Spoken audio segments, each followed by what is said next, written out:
tenho plena convicção que muitas histórias estão sendo compartilhadas aqui de motivos de gratidão. Eu olhando para a IBB, na minha história, foi aqui que eu chego recém-convertido, lá na Gago Coutinho ainda, e eu vendo o pastor pregando a palavra, e era uma Bíblia preta como essa, naquela época, e eu vendo aquela palavra sendo pregada, e eu era desafiado, Deus, eu quero viver essa palavra. E ali começa um processo de transformação, e aí eu começo a servir no Ministério Infantil, e eu começo a servir ali, cuidando das crianças de 0 a 18 meses, e de repente não saberia que do Ministério Infantil viria uma seminarista, convidada pelo pastor China, que à época liderava o nosso Ministério Infantil. Ela vem para ajudá-lo no projeto na Vila Zumbi, onde é a nossa Esperança Viva hoje. E ali eu conheço a minha amada. 6 meses depois e 17 dias, 6 meses e 17 dias, nós casamos. E aí, 1 ano e meio depois, nasce a Fernanda. Algumas irmãs da igreja fazem conta para ver se tinha feito bobagem. Mas assim, foi perguntar para minha sogra, isso é real mesmo. Daí nós casamos rápido justamente para não fazer bobagem. Mas, e eu tenho muita gratidão. E aqui Deus me chama para o ministério, Deus me desafia a entregar a minha vida de uma forma mais intencional para a obra. Né? E Deus, se essa igreja reconhece em mim a liderança espiritual, a possibilidade de liderar espiritualmente a igreja, e isso traz muita gratidão no meu coração. Eu poderia descrever inúmeras outras bênçãos que estar na IBB possibilitou eu experimentar transformação, eu viver na minha vida pessoal, na minha vida profissional e ministerial. Mas sabe, o coração grato, ele é algo que nós devemos ter como estilo de vida.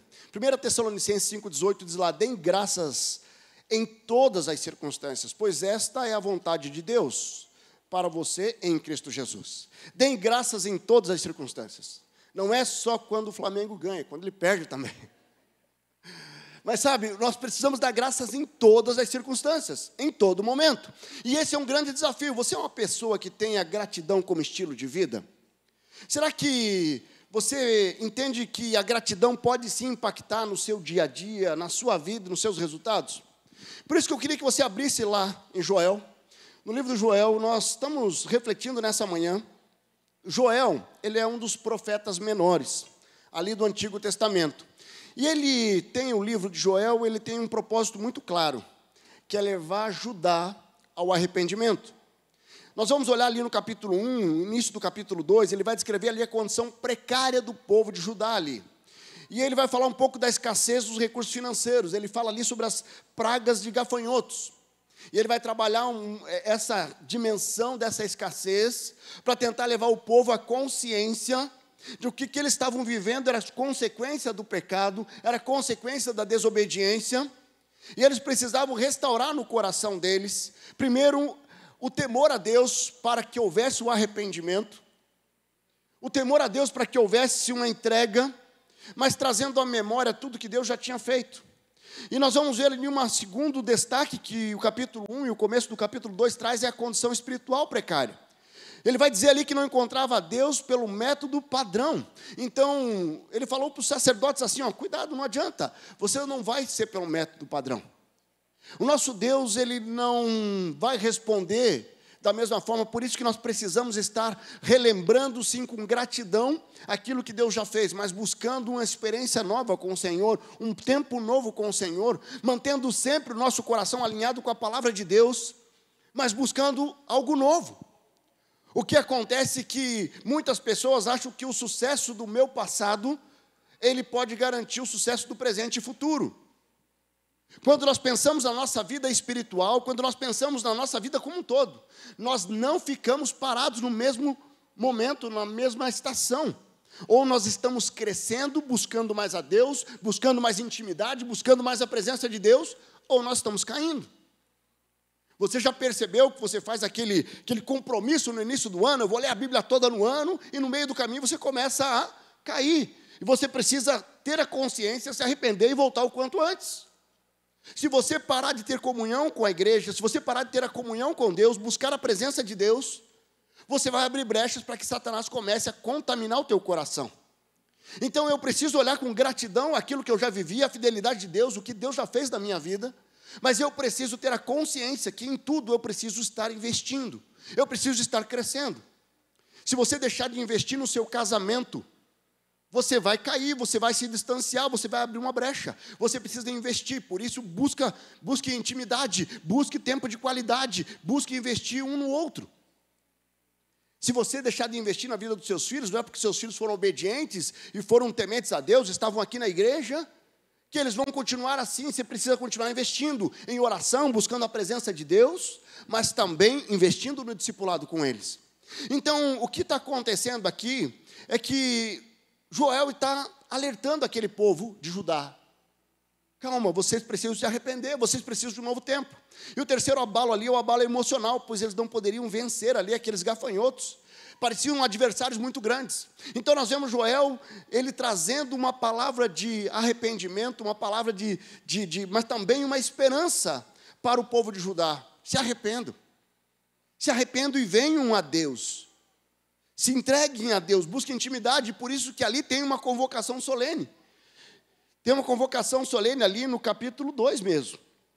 Certo? Nós vamos ver Deus desafiando o povo. Olha ali no capítulo 2, versículo 16, reúna o povo, consagre a assembleia, ajunte os anciões, reúne as crianças, mesmo os que mamam no peito, até os recém-nascidos, devem deixar os seus aposentos. Existe uma convocação. E por isso que nós estamos aqui, numa convocação. E nós vamos viver um dia maravilhoso. Eu quero desafiar você, a não ser que você não consiga por algum motivo muito grave. Mas eu queria desafiar que nós pudéssemos todos estar aqui nessas 12 horas. E esse é o desafio. É uma convocação onde nós estamos buscando intimidade, buscando sensibilidade para ouvir a voz de Deus. Então, nessa palavra, nós vemos ali Joel trazendo essa palavra de julgamento, mas de restauração. Ele usa uma realidade natural para enviar uma mensagem para aquele povo, o povo de Judá. Eu queria que nós pudéssemos ler Joel 2, versículo 21 até o 24. O texto nos diz assim: não tenha medo, ó terra, regozijem-se e alegrem-se. O Senhor tem feito coisas grandiosas. Não tenham medo, animais do campo, pois as pastagens estão ficando verdes, as árvores estão dando os seus frutos, a figueira e a videira estão carregadas.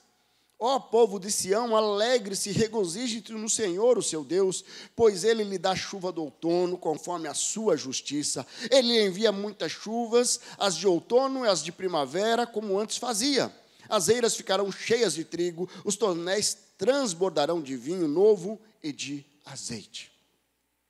Esse texto, ele traz uma resposta de Deus àquele povo. O povo que estava experimentando grandes desafios, Deus traz uma resposta de esperança e de restauração. E nós vemos aqui uma palavra que traz essa gratidão e a necessidade de sermos gratos para não sermos destruídos pelas circunstâncias e pelos desafios da vida.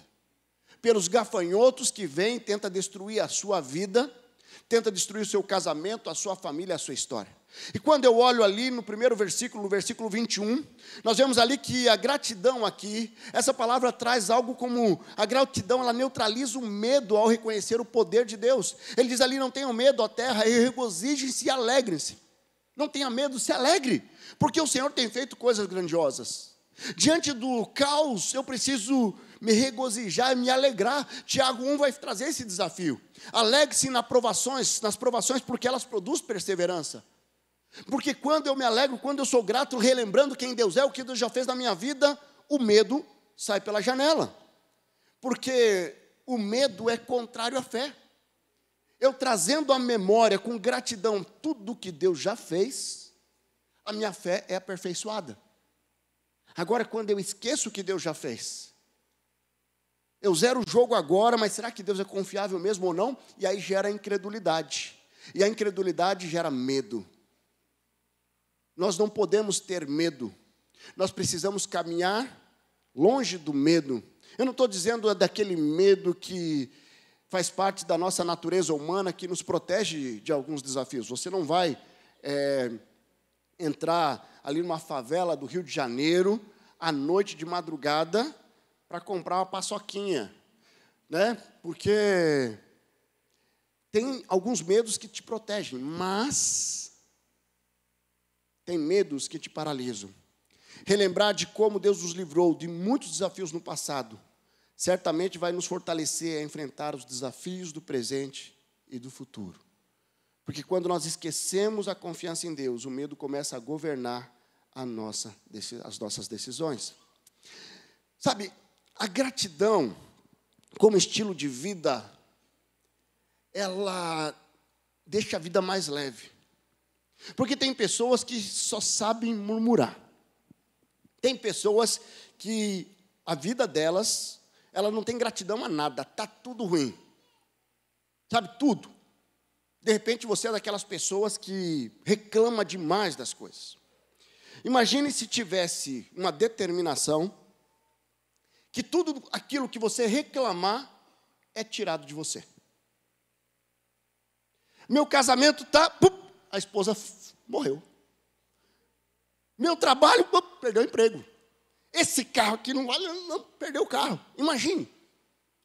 Se isso acontecesse, o que você teria hoje com você? Se aquilo que você reclama, que você murmura, fosse tirado. Sabe, quando nós nos posicionamos, eu sou fortalecido a reagir diante das circunstâncias e poder realmente enxergar mais o lençol branco do que a pinta preta. Porque a gratidão, ela fortalece o nosso coração. Ela fortalece aquilo que nós vivemos. Quando nós vamos lá em 1 Samuel 21, nós vemos ali Davi estava passando por uma grande perseguição ali. Davi perguntou a Imeleque, ele chega ali num templo, você tem a lança ou uma espada aqui? Não trouxe a minha espada, nem qualquer outra arma, pois o rei exigiu urgência.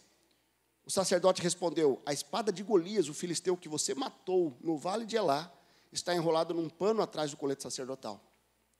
Se quiser, pegue-a. Não há nenhuma outra espada. Davi disse, não há outra melhor, dê-me essa espada. Aqui Davi estava relembrando aquele momento que ele derruba o gigante Golias com a tiradeira e com as pedras. E no momento de grande aflição, e ele estava ali sendo perseguido, e ele chega tentando conseguir uma espada, e aquele sacerdote fala assim, olha, a espada, eu não tenho espada aqui, a única coisa que eu tenho é a espada que era de Golias, e que você usou para decapitar ele. E Davi fala, não poderia ter uma espada melhor, porque não era pelo instrumento, mas pelo que aquele instrumento representava. Um momento onde ele enfrentou o gigante Golias, dizendo, eu vou em nome do Senhor. Esse gigante, ele não poderá vencer, porque eu vou em nome do Deus vivo. Gratidão nos faz enfrentar as dificuldades da vida de uma forma mais confiante, mais leve e mais dependente de Deus. 65 anos que nós temos vivido como igreja. Tivemos alguns desafios, e eu participei de alguns deles. E eu lembro da Clevina compartilhando a mudança para essa propriedade. Foi um grande desafio financeiro, um grande desafio como igreja. O slogan era não a mesma oferta, mas o mesmo sacrifício. E nós estávamos, cada um dentro da sua capacidade, envolvida num projeto que era muito maior, que nós não imaginávamos o que Deus iria fazer. Se nós estivéssemos lá na Gago Coutinho, eu acho muito pouco provável que nós tivéssemos esse movimento e o número de pessoas que nós temos aqui. Porque o espaço físico limita o crescimento. Agora, nós vamos precisar lembrar daquele momento com muita gratidão, para, como igreja, tomar posse dos novos desafios que Deus tem para nós. Porque uma igreja que cresce, uma igreja que avança, uma igreja viva, ela nunca vai deixar de ter desafios. Porque a nossa vida não fica parada. Ou ela está crescendo, ou ela está descendo. Na sua vida pessoal, se você está vivendo sem desafios de fé, está na hora de você olhar com gratidão tudo aquilo que Deus já fez e colocar diante do Senhor um passo de fé um pouquinho maior, para que você continue crescendo e avançando para a glória de Deus. Amém? Mas quando eu olho ali, ainda em Joel, a gratidão, ela dá acesso à restauração. Veja ali no versículo 22, ele diz ali, não tenha medo, animais do campo, pois as pastagens estão ficando verdes, as árvores estão dando seus frutos, a figueira e a videira ficam carregadas. Sabe, as pastagens estão ficando verdes e as árvores estão dando frutos. Para uma terra que tinha sido devastada por gafanhotos, aqui nós vemos aqui uma palavra de restauração. Uma palavra de restauração. Joel está anunciando um tempo de restauração para o povo. Depois de relatar as pragas de gafanhotos, ele chama ao arrependimento, e agora é hora de experimentar a restauração. Deus está te chamando para o arrependimento, Deus está te chamando para um tempo novo e restaurar áreas da sua vida que ainda continuam presos, que ainda continuam escravos e continuam amarrados ao passado. Você não consegue avançar, você não consegue ir para um próximo nível de intimidade, para um próximo nível da presença de Deus, porque você ainda está amarrado às marcas do seu passado. Você precisa, com muita gratidão, relembrar que Jesus, Ele se entregou pela sua vida. Jesus, Ele se entregou por mim e por você, para que nós pudéssemos ter vida eterna, mas principalmente também, que nós pudéssemos ser, sim, o principal é a consequência eterna do pecado, nos livrarmos dessa maldição, que era a morte, para termos a vida eterna. Mas também para experimentarmos uma vida plena aqui. Uma vida abundante prometida lá em João 10:10, onde diz que o ladrão veio para matar, roubar e destruir, mas Cristo veio para nos dar vida em abundância. Quando nós vamos lá em João 8:36, ele fala, se Cristo os libertou verdadeiramente, sois livres. Então eu preciso tomar posse de uma liberdade em Cristo Jesus. O que acontece é porque eu não tenho gratidão pelo que Jesus fez, eu continuo preso às minhas marcas e eu não tomo posse da restauração que Ele já pagou o preço para que eu seja restaurado. Aquela pessoa que abusou de você na tua infância, ele abusou naquele momento, você continua sendo abusado até hoje porque você nunca liberou perdão. Aquele pai que te abandonou, a mãe que te rejeitou. Nós precisamos entender que a restauração é um posicionamento debaixo do poder de Deus, relembrando e trazendo à memória com muita gratidão o sacrifício de Jesus. E o que Jesus já fez na minha vida. Então, depois de relatar as pragas dos gafanhotos, Joel está trazendo esse povo, conclamando eles ao arrependimento. Sabe, Salmo 23, ele diz lá, o Senhor é o meu pastor, de nada terei falta. Em verdes pastagens me fazem repousar, e me conduz a águas tranquilas, restaura-me o vigor, guia-me em veredas da justiça por amor do teu nome. Ele primeiro começa relembrando, o Senhor é o meu pastor, e de nada terei falta. E aí ele diz o que Deus faz, nos faz repousar em águas tranquilas, mas Ele restaura o vigor quando nós descansamos nele. A gratidão vai gerar restauração. Sabe, a gratidão ao Senhor vai gerar restauração. Um dos grandes inimigos da restauração é o orgulho. O orgulho constrói muros, mas a gratidão abre portas para o perdão, para a restauração de marcas do passado. Muitas vezes nós não somos gratos porque somos orgulhosos. E por isso que às vezes nós não deixamos Deus restaurar plenamente a minha alma, para que eu viva a vida abundante que Ele prometeu. Se o meu povo que se chama pelo meu nome se humilhar e orar, eu digo, se você se humilhar e orar, colocar diante do Senhor, com muita gratidão, reconhecendo o sacrifício de Jesus, vai gerar restauração dessas marcas que você continua carregando, que não fazem parte mais, não fazem parte do projeto de Deus para a sua vida, e que não deve fazer parte mais da sua caminhada. A gratidão gera restauração. A restauração de Deus vai se manifestar através de um coração grato. E para fechar ali, nós vemos que a gratidão nos impulsiona a transbordar. Veja ali no versículo 23, ó povo de Sião, alegre-se e regozijem-se no seu Deus, pois Ele dá chuvas de outono, conforme a sua justiça. Ele lhe envia muitas chuvas, muita chuva. As de outono, as de primavera, como antes eram. As eiras ficaram cheias de trigo, os tonéis transbordarão de vinho e de azeite. A gratidão A gratidão, ela nos afasta do medo. A gratidão nos faz restaurar marcas que eu carrego, que eu não deveria estar carregando. E agora, quando eu estou restaurado, não tem outra saída, a não ser estar cheio da presença de Deus, que gera um transbordo, que transborda a partir de mim, na vida de pessoas aonde Deus nos colocar.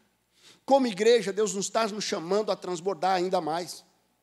Como igreja, nós estamos sendo convocados a buscar a presença de Deus, a entender que a gratidão vai nos impulsionar a transbordar ainda mais.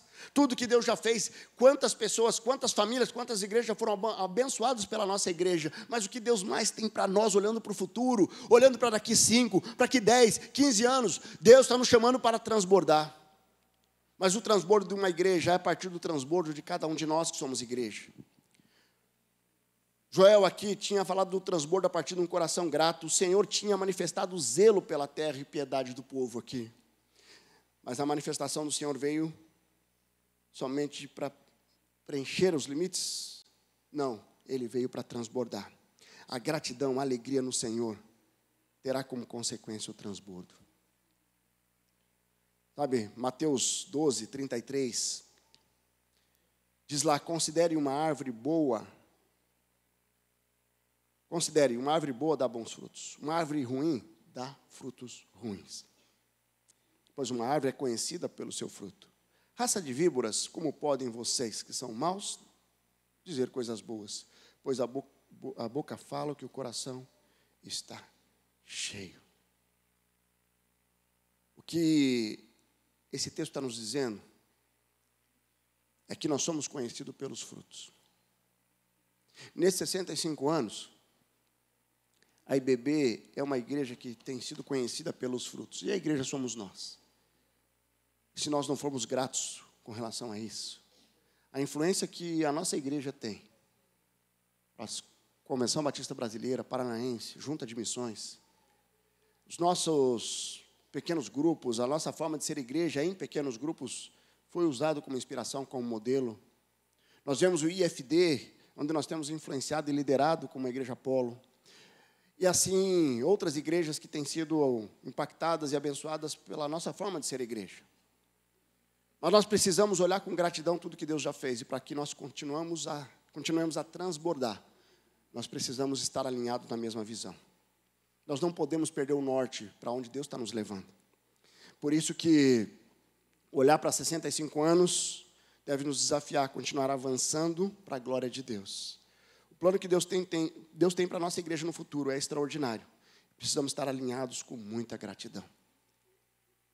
Você tem um coração grato? Você tem vivido com gratidão no teu coração?